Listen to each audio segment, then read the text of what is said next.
Good day everyone, welcome to my channel. So in this video I will discuss on how to create a flowchart to check if the given year is a leap year or not using flowgorithm. Before we start, I would like to say thank you so much to all my viewers, silent viewers, and supporters in my channel. Thank you for watching my videos. If you are new with my channel and then you like this video, please hit the like button. Don't forget to share and please support my channel guys by clicking the subscribe button. So let's begin. Basically, I'm using flowgorithm in creating this flowchart. What is good about this application? It is free application that lets you create programs using flowcharts. Okay, so it is a good way to learn how to create a flowchart using flowgorithm. It is very easy to use and very good in terms of simulation of our program. Okay, so we have here main, and then I declare a variable integer year. So in flowgorithm, it supports 4 data types: string, integer, real, boolean. So when we say integer, it consists only with values, numerical values, that is positive and negative number including 0. We click OK here, and then output, give a number.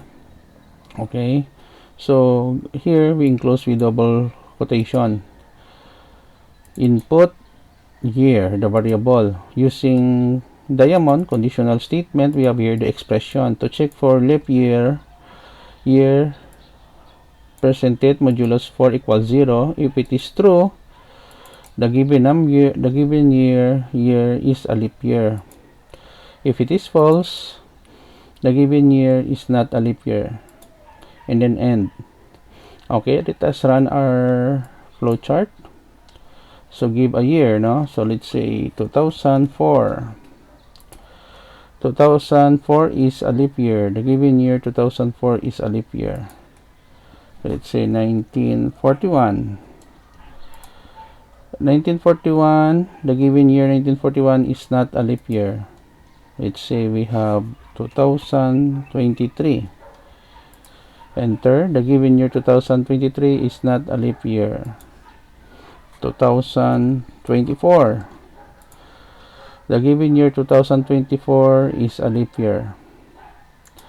Okay guys, so this is the end of our tutorial video on how to create a flowchart to check if the given year by the user is a leap year or not. Thank you very much for watching guys. Don't forget to like, share, and please support my channel guys by clicking the subscribe button. See you in the next video tutorial guys. This is your friend Jake saying bye bye for now.